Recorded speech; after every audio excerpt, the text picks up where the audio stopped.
Andrea says hi. Hello. All right. Let me get this thing streaming live real quick, everybody, and then we'll get started.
All right.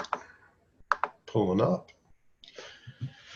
All right, once it gets live on the Small Business Council Facebook page here in the next minute or so, plus this will give us a few minutes till about 10:05 to let everybody hop on, and then we'll get started once that happens here.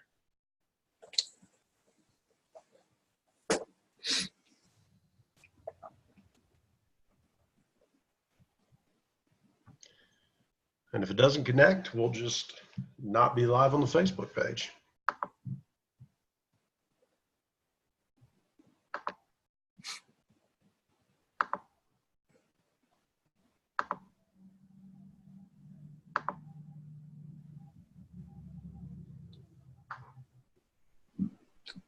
All right.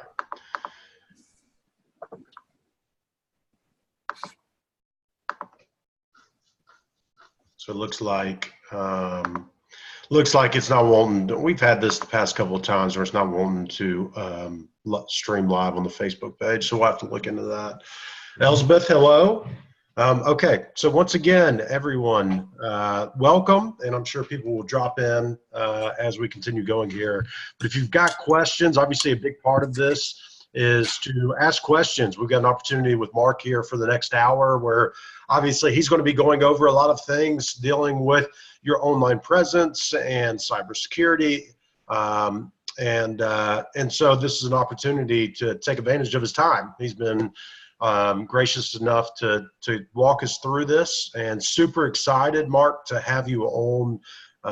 Been able to have a few conversations with Mark, and it's been incredible just kind of getting to know him, but more importantly, understanding what he does and really what he's doing for small businesses, and then also the University of Georgia. So, Mark, I don't want to take too much of your thunder. Obviously, I'm here to help where I can and moderate, but you know, I want to make sure you've got plenty of time to go through everything and answer people's questions as they come on. So if you don't mind, maybe walking through just a quick intro, and then we can kind of hop into it. Sure. Thanks, Brandon. Yeah, again, my name is Mark Lupo. I'm on the faculty of University of Georgia within the Small Business Development Center, which is a division, falls under a division of the university. The way the university is set up is in really three basic divisions. You have the academic division where students are, research division, professors doing research, and then you have the public service and outreach division, and that's where the Small Business Development Center falls. So we're one of 8 different departments that provide outreach of the university's resources to all the citizens for the state of Georgia. We believe in the fact that growing businesses require ongoing training to prepare for the challenges that growth brings.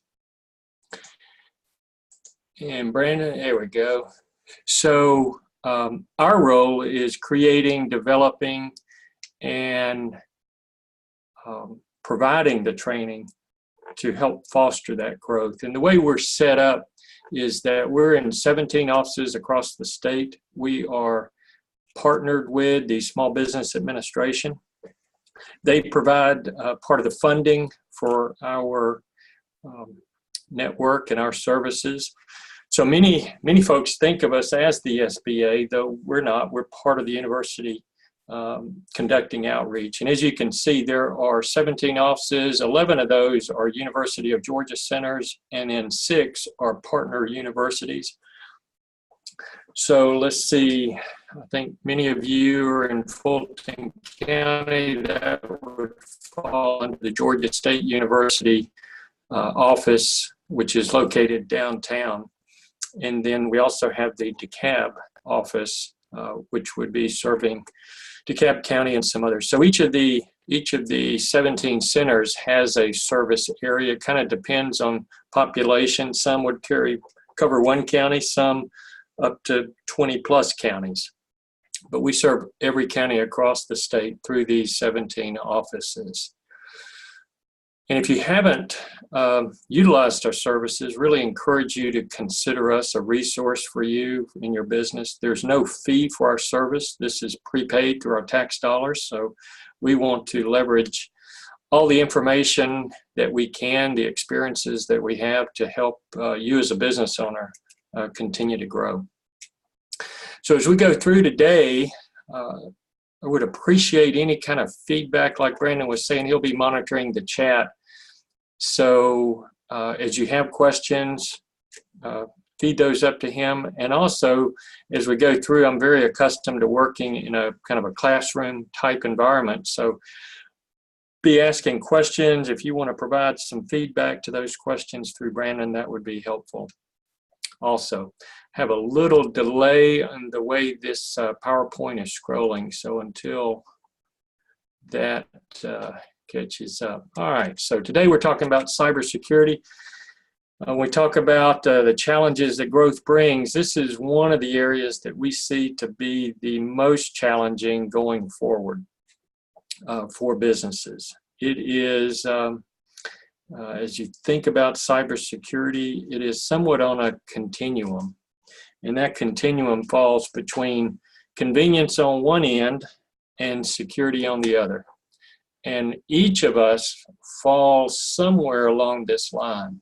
And you can see as we kind of move more toward convenience, we move a little more away from security, and vice versa. The more secure you are, usually brings a certain level of inconvenience.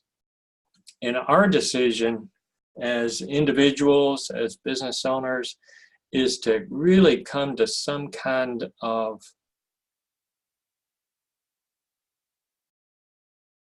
understanding why this be important enough to move from one end of that spectrum, say convenience, and maybe gravitate a little more toward security. Again, it will be a little inconvenient. It's going to add a little time, resources, but we need to understand for ourselves why this will be important. And really, there are 2 basic reasons probably that you would decide to make some of the changes necessary. And one of those would be just fear, that we are concerned that somebody out there is going to access some of our information, or they're going to prevent us from getting to the data that we have within our business. But we're concerned that either a hacker, some kind of malware is going to get in our system and affect the data that we have. So that's one reason why maybe some of you are attending today, is just the concern of what is out there and potentially what could get into your systems. One other aspect, though, you want to consider when you're thinking about why this would be important, is just the incentive of doing this correctly. There are a lot of regulations out there, whether you are in healthcare, financial services, if you have a retail business, all kinds of expectations and compliance requirements are out there. If you're doing Department of Defense, and soon to be federal government contracting, whether you are a prime or a sub, you really need to be aware of some of the changes that are in place now, but also some that are coming in the next 12 months that will be requiring government contractors to have a certain level of cybersecurity infrastructure in place in order to be able to bid and be awarded contracts within the federal system. So from an incentive-based perspective, what we're talking about, if you do this right, you become much more marketable to the companies that either, if you're doing B2B, you become much more marketable to them because you can demonstrate that you have a certain level of cybersecurity infrastructure in place. And if you do it now and strengthen what you already say have in place, you really raise yourself ahead of the game or ahead of the other competitors in your environment if they're not doing the same. Because if it's not there now, it is rapidly becoming a price of doing business, of having something in place regarding your cybersecurity. So as we look at, say, a supply chain, and we're going to get into the kind of the 5 ways, we're going to talk about just some general basic things here at first, but then we'll move into some of the 5 steps that you can be taking now as an individual. Maybe some of your employees can start integrating to help start securing your business infrastructure. But if you look at, say, just a traditional supply chain, and probably if, for the businesses listening in, we fall somewhere, depending on what type of product or service we're delivering, we fall somewhere in this supply chain, whether it's government or private sector, especially if we're doing B2B. But if you think about just kind of a quick overview, you've got the government, you've got these larger manufacturers that are working with prime contractors, and these prime contractors are delivering products or services to federal government or to these larger corporate entities.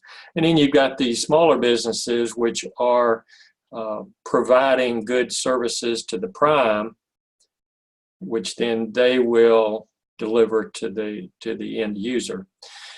So based on this model, then what starts to happen is that you've got this malware that is circulating out in just the environment that we're all susceptible to. So it's not like somebody's out there wanting to get in your system. It's just like a minefield. You just get close enough to some of this stuff, or somebody in your organization clicks on the wrong link.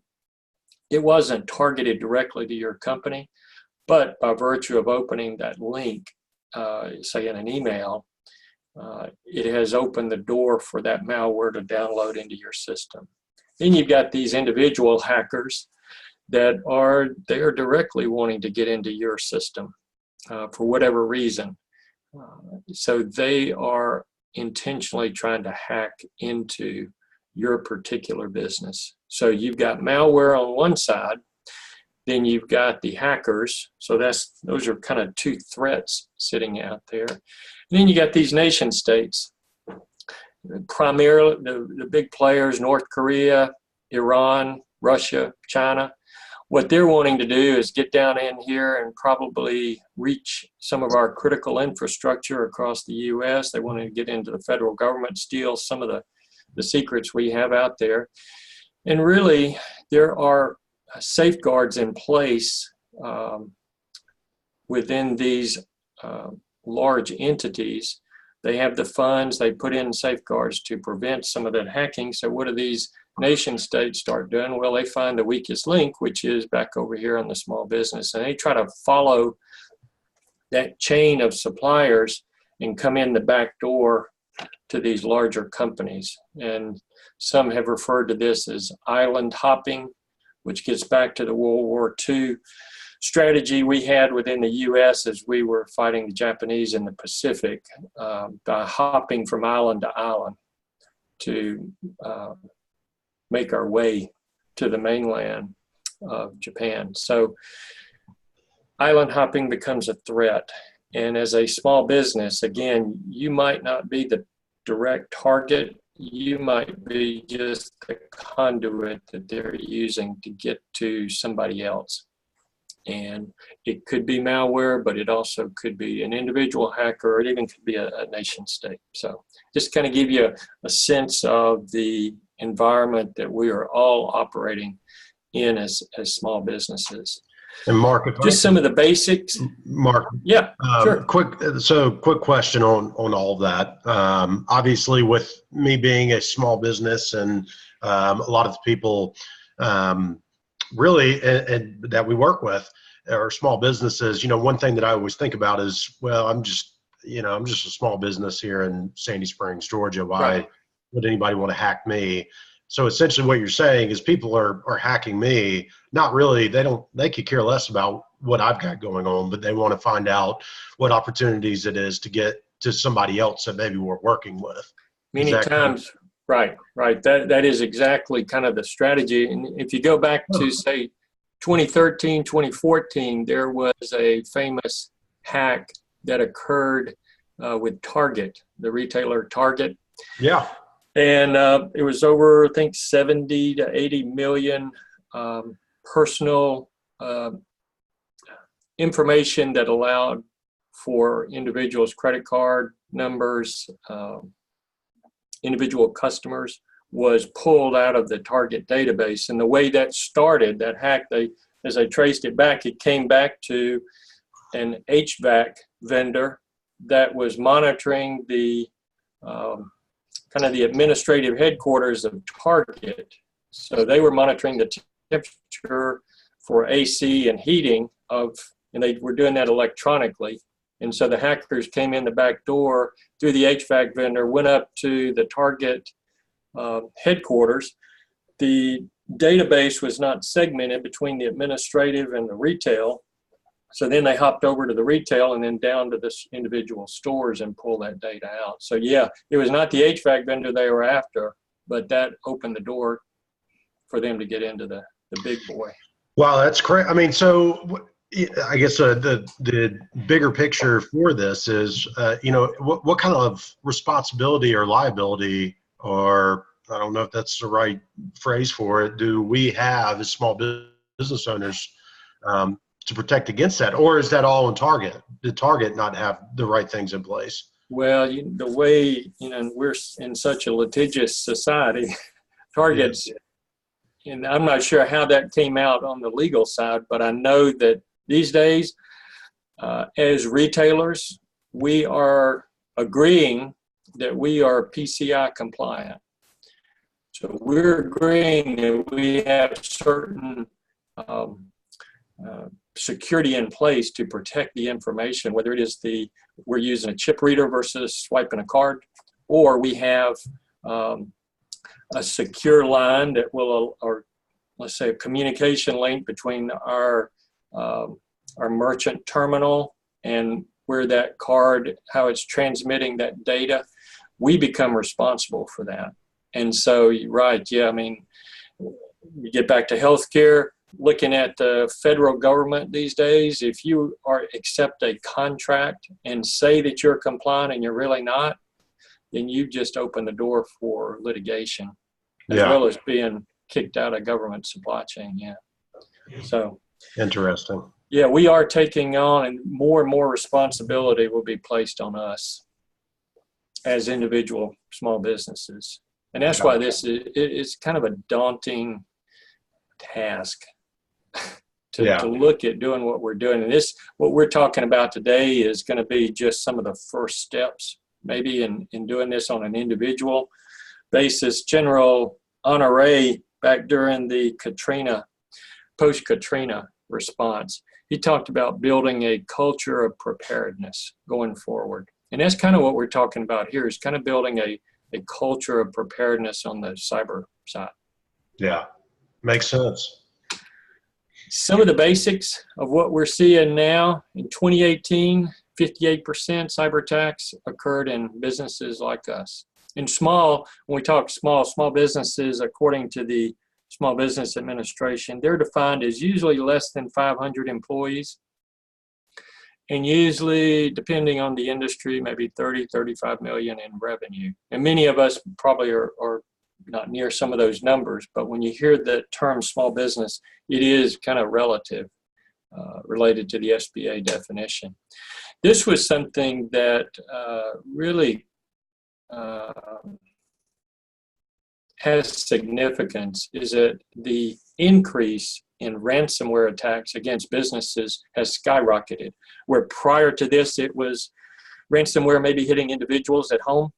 Now those targets are the businesses, because the businesses and, say, government, these local, county, state governments are being impacted, and they're targeted because they're going to pay more. I mean, I think it was Rivera Beach down in Florida just got hit last week. They paid $600,000 to get their data back from a ransomware attack.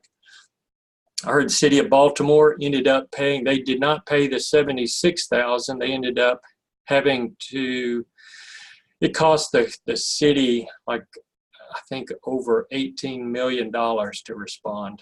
And you look in Atlanta, so ransomware is a very profitable business, and we need to be prepared as businesses that we potentially are going to be targets. And again, it could come from malware that we just click on inadvertently, not that they're targeting us directly. For small businesses, you're looking at maybe somewhere around 80,000 on the low end. When you think about an $80,000 hit just responding, and this is both the loss of data. This could be the paying of some kind of ransom to get your data back, but it's also then if personally identifiable information on your customers was breached, then there are state and federal requirements of how you need to notify them. If you're going to provide, credit monitoring, all of that cost is built in. I saw something yesterday that for larger companies, the cost is somewhere around $3.6 million to respond to a cyber attack. Past 12 months, you look at 28 million businesses across the country, 17 million, about 61% have been breached. Some kind of, whether it's malware or some kind of hack, which is just really amazing, the volume. Most of this is coming through our emails, which we're going to talk about that in just a little bit, just to give some sense of what to be watching for. But you want 92.4% of malware is coming through. So we think about our employees, we think about us. They're very sophisticated these days. Yeah, that's crazy. And then one of the other issues is that if we do have a hacker gets in our system, they're going to be in our system almost 200 days before we're even aware they're there. So they're in there, they're listening, they're watching how emails, they're watching the wording. Who are the decision makers until they decide to monetize that? So these are the active hacks going on. All right, so just some basic information, talk about CIA.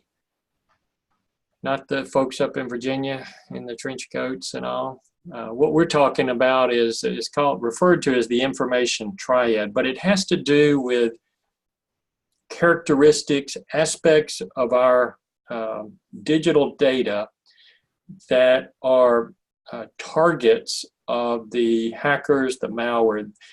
The hackers and the malware is looking to attack one or more of these aspects of our digital data. So confidentiality is the C of CIA. Confidentiality just means that as we create digital data, we expect it to be confidential unless we deem it otherwise. So we load something on our computer, we create a document, we expect and have the right to believe that it is going to be confidential to us unless we share it. So some types of malware hackers, they want to breach that. So they want to make it not confidential. Integrity is the I integrity in this case has to do with the fact that as we create digital data, we expect that data to be in the same form as it was when we left it. And there's certain types of malware that will get in a system and mix it up or delete it. And it loses its integrity from the way we originally created it. There was a company over in the Marietta region a couple of years ago that went through a significant hack. And these were hackers that got into their system through their telephone, their voice over IP, went in the system. They noticed some problems with their phones for a day or so. And then all of a sudden they couldn't get to any of their data on their business. And they were, this was 25, 30 employees, so many $1 million in revenue, a very benign industry. It came to the point within a week or so that all of their data was destroyed. And there were the backups that they supposedly had with their IT company were not made. So it really emphasized the fact we need to be pursuing and challenging our IT companies that are doing backups that they indeed are doing those. So they found out, I think 9 months later, they were able to somewhat recover, but they never found out who did it. They never figured out why it was done. Somebody had gotten in their system, destroyed their data. And Mark, we've got if you don't mind talking real quick, Elizabeth was asking, are hackers going after certain types of businesses or just anywhere they are able to find a system weakness?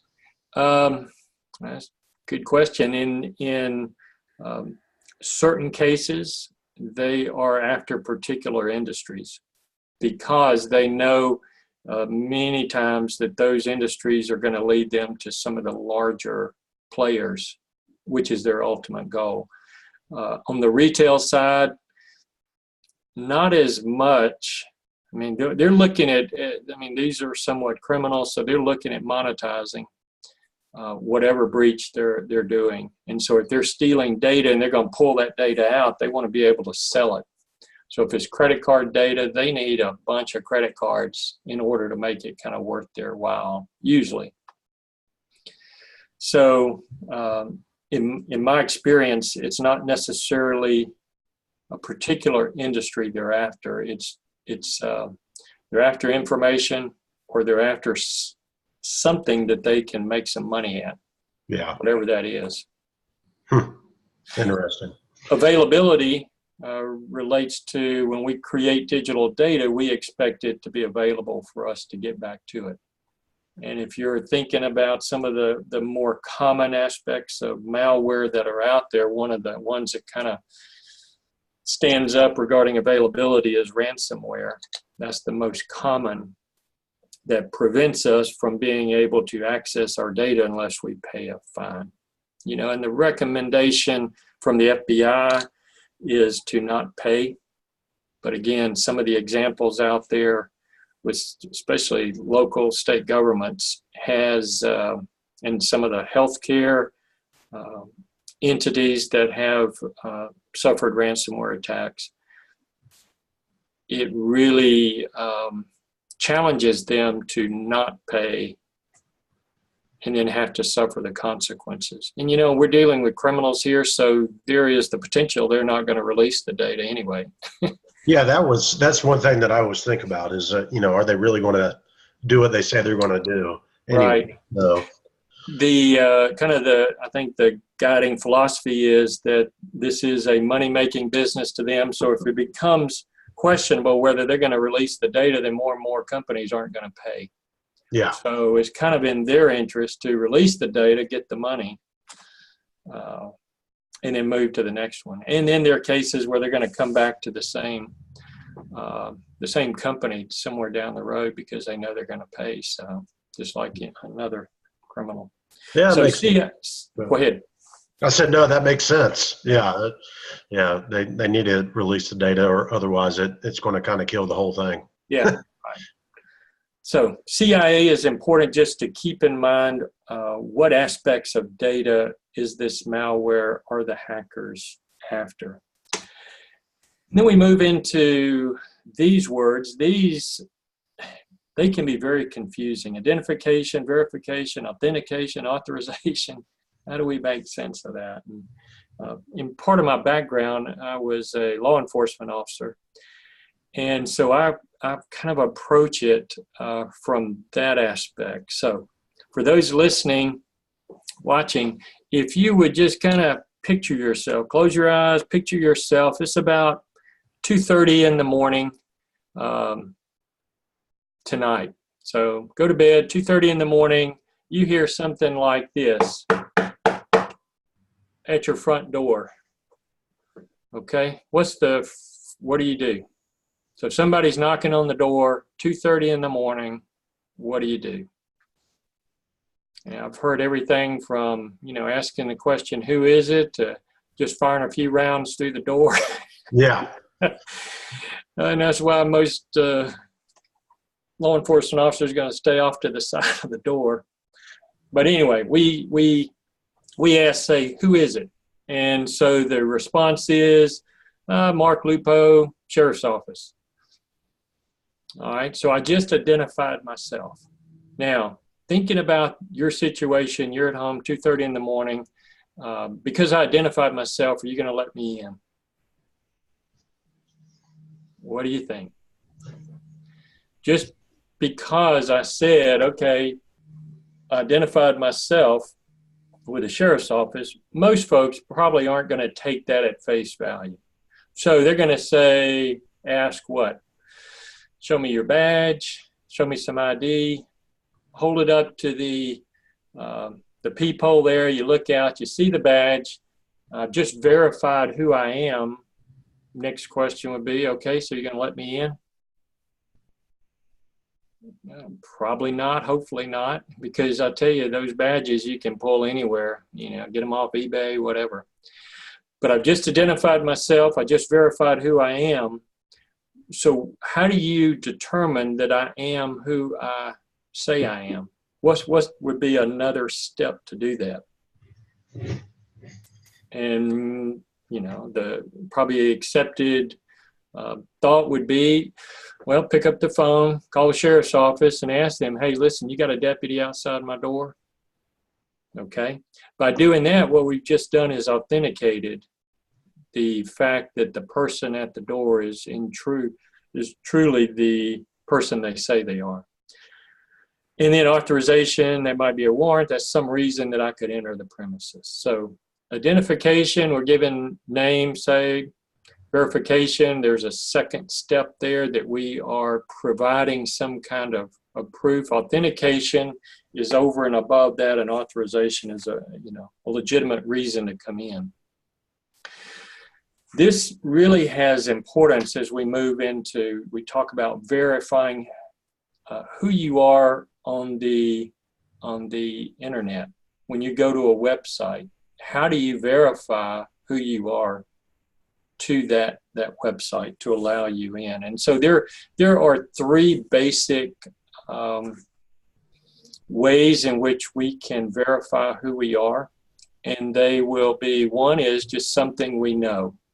So if you think about this, you go to a website, bank account, or say a banking website, and you need to access your account.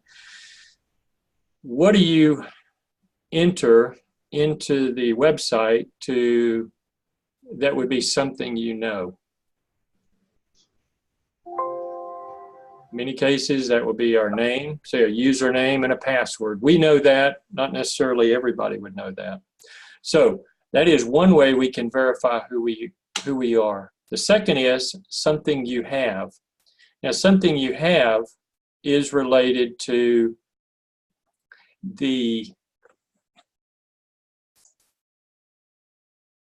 something you have and something you are. And I'm just questioning whether I still have everybody here. Yeah, okay. So something you know, something you have, which in many cases, you there? Yeah. Okay. Yeah, we're still good. All right, good. Something you have relates to the something in your possession, and this could be it could be an ID, it could be a cell phone, or some kind of smartphone. That's many times what individuals will use with something you have. And then you think about something you are, that in these times, that is going to be maybe a fingerprint.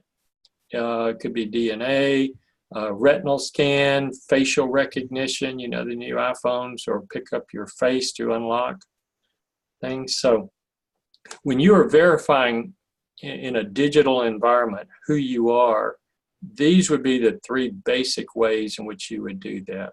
You enter a username, password, you have a phone, something you are. When we talk about authentication, which was kind of that third level where we're calling the sheriff's office or whatever to verify, when you talk about authentication in a digital environment, you need to be using at least two of these steps. So it's a combination of something you know and then something you have. So that would be username, password. It prompts you for a text message many times, or you've got an authenticator app that you approve or deny that entry. And that would be using your phone, something you have, or username, password, and then something you are, so fingerprint, which is becoming more and more common. But that is where authentication, and when you hear the term multi-factor authentication, that is exactly what it is referring to. Or you'll sometimes hear it as two-factor authentication. They're using two of these factors to authenticate, sometimes three. So some of the threats out there, these are some of the names, the terms that we have heard very frequently. And you start thinking, okay, so with this in mind, what are the greatest, within our company, what are the greatest vulnerabilities related to these threats? Where is that weakest link in your company that would allow some of this to enter into your digital network? And that usually falls from us. We are the weakest link. Most, we talked about 92% or so comes through phishing emails. It could be either inadvertently somebody in your organization clicking on a link, or it could be, a lower percentage, but it could be just malicious. Somebody wants to do damage to your system. So common phishing tactics, it usually revolves around somebody just trying to get access to your system. And we accept whatever they have provided us through email or on a website as legitimate, when in reality it's not. They're going to trick us. We're going to click on something. It's interesting that over 1.4 million fake websites are created every month just to trick us into that. And so then we go to a site, they're going to download, install malware, ransomware. It can be very sophisticated, or it can be very basic. So this was one I got sometime this year. It comes from georgiasbdc.org, which is our domain that we use for our email account. So this Jared Houston wanted me to look at this invoice. It says fraud detection checks may not be who they appear to be, could be spoofing. But it says, thanks for using internet billing. Well, we don't have a Jared Houston. This could have been somebody that I knew, but it was not. So this was a phishing email. Had I clicked on that invoice, then it would have downloaded something malicious into our system. Could be social media. This is where you got to really watch some of those shortened links in Twitter, because you don't know where that link is sending you necessarily. Constant contact is another issue. We use that in small business, but if you hover over one of the links in a constant contact, got a long string sending you somewhere, but you don't necessarily know where that is.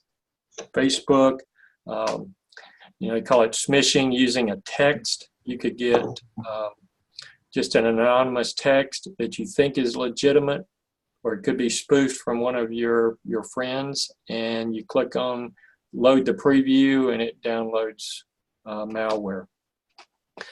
This used to be something to watch for, poor grammar or spelling. These days it's not. These days, many of the phishing emails are very sophisticated and they look very legitimate. But if you do see poorly written messages with grammatical errors or spelling errors, that should be an immediate red flag for you that it might not be legitimate. Got to watch those odd URLs, especially the ones that are shortened. Mismatched sender address, we'll look at one or two here in just a second. So if you look at the sender address and then you look at maybe in their signature, there's a different email address, those mismatched addresses can be red flags. Looks too good to be true. Of course, that would be, it usually is. And it doesn't look right. Again, law enforcement, you know, there are some things that just cause you to, something doesn't look right. And if you have a question about an email or one of your employees has a question about something that just doesn't look right, they need to question that. And they need to call the person and ask them, hey, did you just send me this email? Especially when it starts looking at invoicing. There's some real horror stories of invoices that some hacker had gotten into a system, copied some of the way in which the company communicates, invoicing, requesting, say, a wire transfer. They send a wire transfer request to finance department. That transfer, the only difference is that the routing number sends it to a different bank account. And by the time it hits that account, it's gone. So be very thoughtful about those. This was one I got recently last month, May. Looks very legitimate. Looks like it's coming from Microsoft.com, but when you look over here, it's coming via that HWSRV. That's a flag. And then it tells me, it doesn't even tell me about going into my email to get the ones that prevented. It just says, you know, click on view the emails and you can change your settings there. So it looked legitimate, but it was not. This was another one, and we've had several of these come through. It says it came from my email address to me. And you can see the subject line. It says, I've been hacked, change my password ASAP. Says they have full access to my email account. When I visited some adult site, they captured some video of that and paid $987 in Bitcoin. Now, this was, one, I hadn't been to an adult site on this computer, but two, it was just one of those blanket malware attacks that's going out there. And it had they had no access to my account, but it looked like, oh goodness, you know, if I'd done something I shouldn't have, didn't want it released, then I need to pay this $987. So, but you just delete that and drive on. Don't have to worry. This was another one came in. These are all in the past 6 months. It says it's Office 365, but you see that bids 46 at uwclub.net. It's not the support team in Microsoft. It was somebody else wanting me to press that button to resolve the issue. That's, again, phishing emails that will download something or send me to a website where they're going to ask for a username, password that looks legit, but it's not. This was an interesting one, just came in the past couple of, it says the call came in February 21st. Look at that address. What do you notice that's different or that would be a red flag on that one? You know, it's probably looking to exploit the fact that I'm not looking at, I'm thinking I see Ring Central, R-I-N-G Central, but it's not. They just missed it. Drop that G, you know, and that I could have been a 1 or an L. Very, you know, look at Wells Fargo instead of one of the L's, maybe you've got a 1 in there and you just look at it real briefly and you think it's legit, but it's not. So you look at the email address where this one is coming from too. I start seeing those kind of differences. That's a red flag. I click on this one or click on this one, that would be a malware download. So you just want to avoid that. And that's where phishing, so many emails we're getting these days are phishing emails. They're not going to be screened out. the text, the grammar is appropriate. There are just certain things we need to be watching for. So those are just a few examples of those. So what do we do now in this kind of environment to help ourselves strengthen? And this kind of brings us to the final starts takeaway. But when you come into a phishing email, you want to hover over the link. See if that link, in any link within that email, look down in the bottom left corner, it'll tell you what the destination of that link is. And if it's not something that you trust, if it's different than what the address says in the email, then that should be a red flag. Don't click on the link in any email. If it's sending you to a website, just open a browser window and type in that website that you want to go to. At home, and at work too, we want to disable macros on our computer. And this usually, many of the Microsoft platforms, whether it's Word, PowerPoint, Excel, macros are just little pieces of code that allow certain functionality within those platforms. But they also, macros allow many times for malicious code to be downloaded or run on our computer automatically. So if we disable macros, especially at home, disable your macros on your computer, and all it will do, it'll prompt you if something is trying to download on your computer, should you enable macros. And if it's legit, enable them, but it will prevent an auto load of malware. At home, and especially say with your employees and all, if they're working, if you got multiple computers, set those computers up so that they do not have admin privileges. At home, just set yourself up as a separate user without admin privileges. Many of the malware downloads will happen automatically with the admin privileges activated. So by setting yourself up as a user without admin, all it's going to do is prompt you to enter in your admin password. So it's just kind of a second step to keep you from auto-loading something that you didn't want to load in the first place. Just a few things to kind of keep in mind.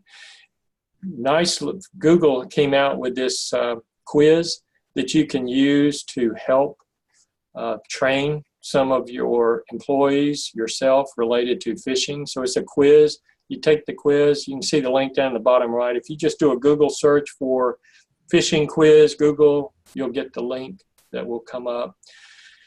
Just give some examples of phishing, and it asks you, is this a phishing email or is this a legit email? So it's a good little 6, 8, 10 question quiz that they can take to help stimulate their thinking related to phishing. All right, so what are those 5 steps that we can do to strengthen our online presence? Quickly, we have, I know within our organization with UGA, if you leave your terminal, to keep somebody else from accessing that terminal, we need to log out. So instead of having to press Control-Alt-Delete, one quick way is just hit your Windows button, hold it down and press L, and that'll lock your screen. Just saves you a few keystrokes, but it becomes a little bit, instead of having to do Control-Alt-Delete same time. All right, so these 5 steps. The first step is important. If you've not done it yet, this would be the first thing that you would want to take on. It's, again, moving from that convenience side over to a little more on the security side.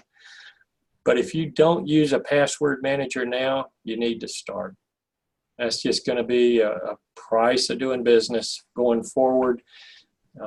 Password managers, if you're not familiar with those, it is just usually a platform, could be a website or an app. But what it will do is become kind of a central hub and vault for all of your username passwords. There are a number of those out there. Usually the best way to find one that you're comfortable with is just do a search and say, what is the best password manager of 2019? See what comes up. You'll find the one that you like and that connects, resonates with you. Some cost, some don't. It just depends, or some have paid, premium features that you would pay for. The prevailing wisdom is that these are much more secure than if we are trying to either remember our passwords or we've got them written down somewhere. The fact is, we have a password manager, whether we know it or not. It's either in our brain or it's in a index card or folder system that we use, or a notebook. Prevailing wisdom is that it is more secure using a password manager than not. And my concern several years ago was, well, I don't want to put all my passwords, usernames in one place, because if somebody gets in there and they got the mother load and they got access to everything. But again, these are the way they're designed. They are much more secure. So I use LastPass, and I'm not sure we'll have time, but LastPass is a web-based platform, but it also has an app, and the app syncs to the same database, so I can access it from my phone and also from computers. These are set up so you don't even have to know what your password or username is. So they do add convenience in that respect. But using that will auto-log you into a website automatically. They save time. You can set them all. They're all different kind of settings to help expand and to increase security. But you have to have this in order to do the next two steps. The next step is you need to change your passwords. And usually a good place to start is look at 2 bank accounts that you would access on a normal day-to-day, week-to-week, and look at changing your username. Maybe something like either your name or an email address to a phrase like the one down at the bottom. See, length is more significant than complexity. So the length of the password is what you want to start paying attention to. There are 4 characters. Usually we would use a lowercase, uppercase, a number, and a symbol. To be truly secure, prevailing thought, kind of be secure on a password, it needs to, using all 4 of those characters, it needs to be 12 digits long, 12 characters long. Very hard to remember multiple username passwords with 12 characters. If you're only using 3 of those type of characters, it needs to be 16 characters long. So I'm gonna look at sharing the screen. Brandon, real quick, let me know if this does not occur the way we expect it to. Okay. So what I want to do, can you see this now? Or do you still see the PowerPoint? Still see the PowerPoint. All right, let me get over here.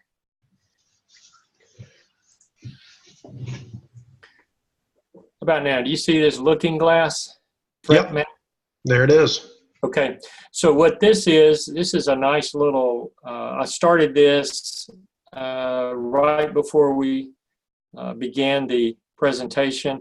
This just shows malware and hacking that are active right now. You can see live attacks, 37,000 since we started this, about 7, 8 per second are occurring.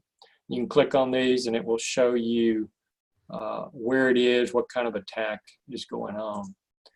How about this? Do you see how secure is my password? Yes. Okay, so this is a nice site to kind of bookmark. It's howsecureismypassword.net. And what it does, it tells you, you plug in a password, it tells you how long it would take a computer to hack that password. So in this case, this was a single word, 1 uppercase, 1 number. It takes a computer 2 hours to hack that. So if you add in another character, it might take 6 years. I was looking at this. Let's say to be or not to be, that is the question. Again, length, to be or not to be, all lowercase. 7 quadrillion years to break that password. Wow. So again, use a phrase, the single word, number, maybe a character. Those are very easy for computers to break these days. All right, I'm gonna jump back over to the PowerPoint and we will wrap this That up. is crazy. That's invaluable info. I mean, that's awesome. I didn't even know you could do that. Yeah. Okay, so one of the other thoughts is change your username. Many times we will use our username, like in my case, Twitter, it's at Mark Lupo. Well, hackers will go in, find that username, and then they will go to your bank account, go to all these bank websites, plug in that username to see if something comes up. So you want to change it to maybe something like that. Make it as difficult as your password. Because if they get your username, they're 50% of the way there of accessing your account. So in sites that you have the ability to change that, consider changing your username also. And then we get to this bad boy. If you have not set up multi-factor authentication on as many sites as you can, you definitely want to do that. Many times banks are going to require it now. It's a standard. If it's not, you can go to your privacy and security settings within the account, and usually that's where multi-factor authentication is going to be located, that you can activate it. So you'll see it abbreviated MFA or 2FA. That's what they're talking about. And again, that's where it's using either a text message, a authenticator app on your phone to approve or deny, which is more secure than the email or text number sequence that would be sent to you. Mark, real quick, we've got a couple of questions here that I want to make sure we get in. Okay. So Andrea asked, obviously it's helpful to use the same password in multiple places. Is it still, is that okay to do if it's complex? You suggested, like making it very long, is it okay to keep? Right, that's a great question, and that kind of falls back to that convenience versus security. Prevailing wisdom is if we don't want to use the same password across multiple platforms, because if they identify one, that could open up access to all the other accounts. That's why using something like using a password manager allows us to have those complex ones all different across multiple accounts, because we no longer have to remember them. Got it. And then Elizabeth was asking, if somebody clicks on your organization, if they click on a malicious link, what's the best course of action to do first? Is it maybe to unplug the computer, change passwords? Great question. I'm not an IT expert, but in my experience, what you don't want to do is to cut the computer off. If you can disconnect it, like if you got it hardwired in to the internet, you can pull out the Ethernet cable. Don't turn the computer off, because sometimes that is what is going to activate the reboot, is going to activate the malware. You want to go ahead and develop some relationship with an IT company, whether you actively use them or not, but identify who you would trust to help you with that. Because if you do identify it, that's who you want to have, somebody that really knows what they're doing within a computer, that maybe it could be extracted before it does too much damage. Or if it's ransomware, many of these ransomware applications already have the key to unlock is publicly known. So the IT company might be aware that ransomware, the key is already out there, and you don't have to pay anything. You can just find the available key. That's great info. That answer those questions? I know we're out of time. I'm just about through here. So. Yep. Nope. That's good. Okay. So when we talk about multi-factor authentication, don't just be thinking bank accounts. think all these others. Google, QuickBooks, if you got QuickBooks online, set up multi-factor authentication. Amazon, Facebook in particular. If you have administrators, I had a client not too long ago that their Facebook account was hacked.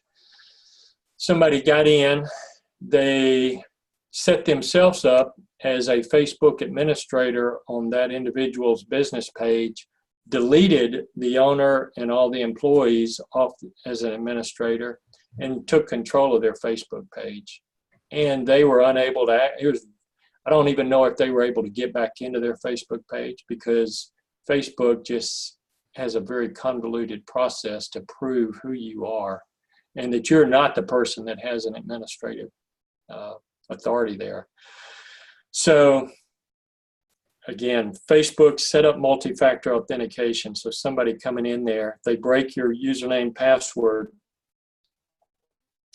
they still can't get in, because you're going to get a notice on your phone to say approve or deny, because somebody's trying to enter, and if it's not you, you just deny it. Yeah, largely what Twitter we was obviously on social media platforms, so we utilize that for Google and Facebook and everywhere else, and it's really easy. It's very easy. And it's good to know whenever somebody's, because we have had times where we've gotten notifications that somebody was trying to log into our business manager page, and obviously that we know who they are, who they may not be, and can do that. So yeah, it's been critical for us. Last but not least, set up some kind of offsite backup of your data. So if your computers are breached, they're not available, you've got a clean, good backup that can get you back up and running. These are just some that are out there. There are others. Microsoft now, if you're on OneDrive, it would have version backups, so you can access data before the attack or the malware hit. One thing you want to be conscious of, if you're like using Google Docs or some of the other online platforms as a backup, you want to be thoughtful that if the malware gets into your system, it can very easily travel into those docs and either mess the integrity up, destroy the data, or ransomware. If you're using like a plug-in USB drive or some kind of external hard drive as a backup, you always want to be thoughtful that you want to unplug that once you do the backup, because it is just another drive on the computer if it is plugged in, and that malware will infect it also. Got mirror images versus file backups. These are just different levels of backup that you would consider. Recommend offsite in particular, because many of these software platforms will make the backup automatically as you change data. When you're plugging in, say, an external hard drive, you've got to force that backup to happen. And just, we get busy and all, it just doesn't happen necessarily as frequently as we would need. So Carbonite, I think it runs about 60, 70 bucks a year. So we're not talking anything very expensive here, but every time you change a character in a file, these programs will back that data up, and it's so important. So, and then you want to test it. Be sure that whatever backup you've got, if you got an IT company doing it, have them test your backup. As we mentioned, that company over in Marietta thought, it was a reputable company that they were using for their IT backup, but somehow their backup was never made. And that can be devastating. Yeah. So how do we start a plan personally? 5 things. This would be your challenge between now and, say, Sunday. Download a password manager. Stick it on your phone, access a website, set up, and just test it out on 1 or 2 platforms. You'll find it to be a time saver and a much greater peace of mind navigating in this cyber world we are today. Look at 2 bank accounts, change your passwords, and change your username.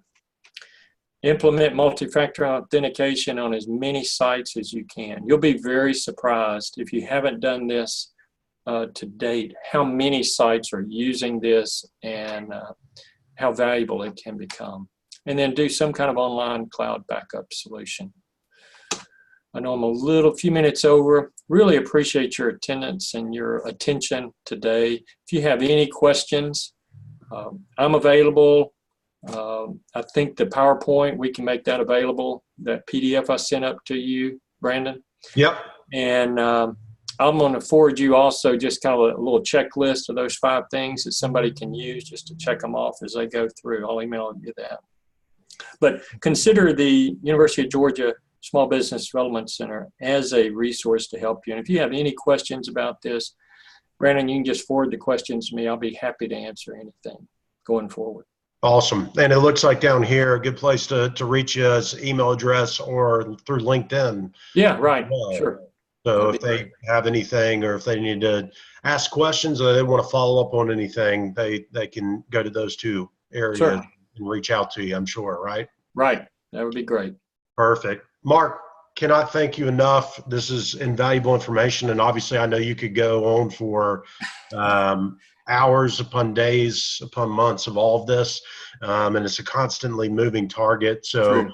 Just having those 5 things, I think, to really focus in on is going to help a lot of businesses, especially like myself, being a business owner, looking at some of the stuff I was taking notes on and we need to do.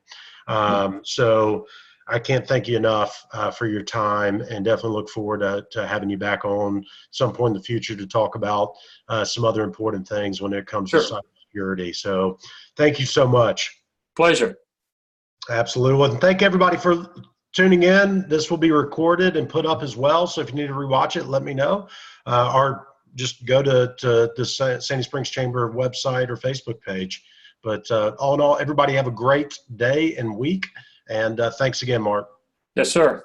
Have a great one. Have a good one.